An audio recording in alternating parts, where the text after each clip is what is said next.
Tomato ketchup senge tawbane ado se akhoi da panba khamel sinbane se ani lawre aduga ai cut tawraga food lage aduga thang thang step yang manarage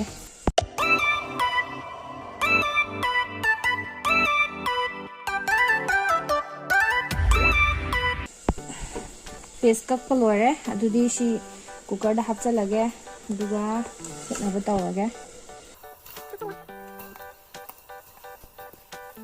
Siga chanaba si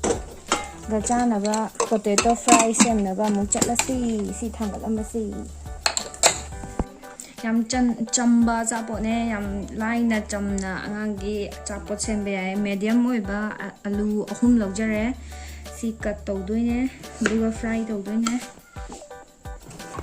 hanbada hana yam pada bida medium oiro slice tawraga Sini soalnya style aja, soalnya kepiro. Si kakak laba alu jinje, tampuknya yang sengna.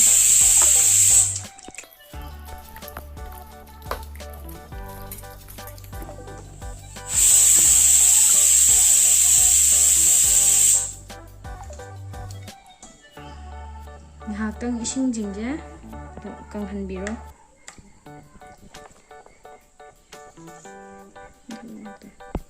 Ai si kang halle si tu ising yam ta yahondre lo thokre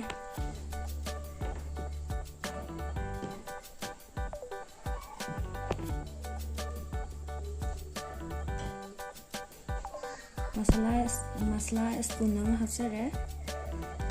moro kitang hapsare kum kitang namaga tha I hoji yerum ani lawre yerum ani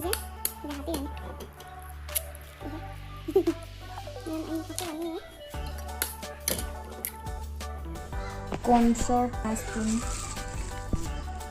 ama tangkhai mo hapan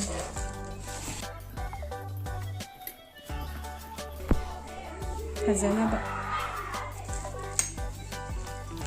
duga to piran fry tawrasi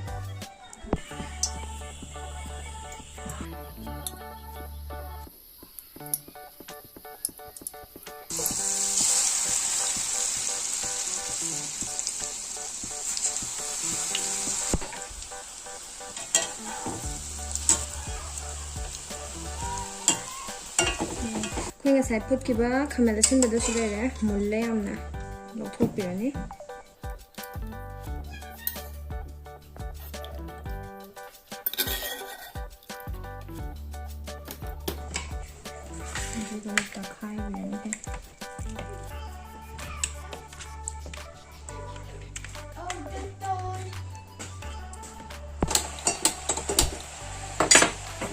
Jadi tomato ketchup sih yang kok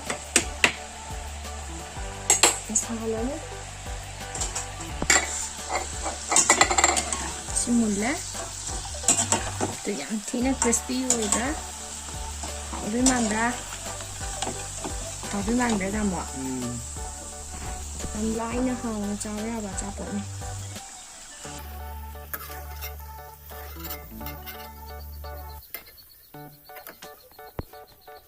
Tahu kita ngapa nih maming tagin dah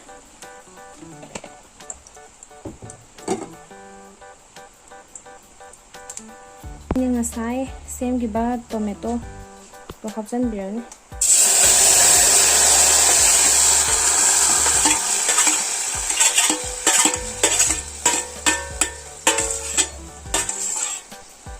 Ramna arriba maong gani ya sanjayge adu mai lagi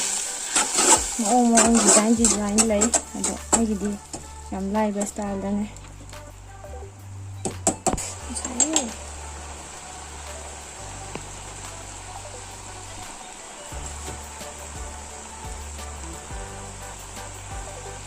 chini sugar kaya apa nih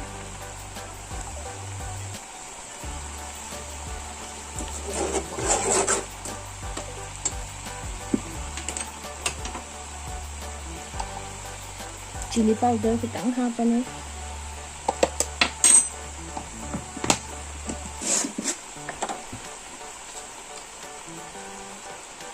test ꯑꯣꯏꯅꯕꯒꯤꯗꯃꯛꯇ ꯊꯨꯝ ꯈꯤꯇꯪ ꯍꯥꯞꯄꯤꯔꯅꯤ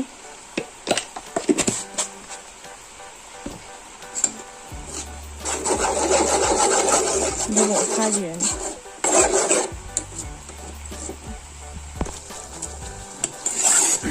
ꯑꯩ tomato ꯀꯦꯆꯞꯁꯦ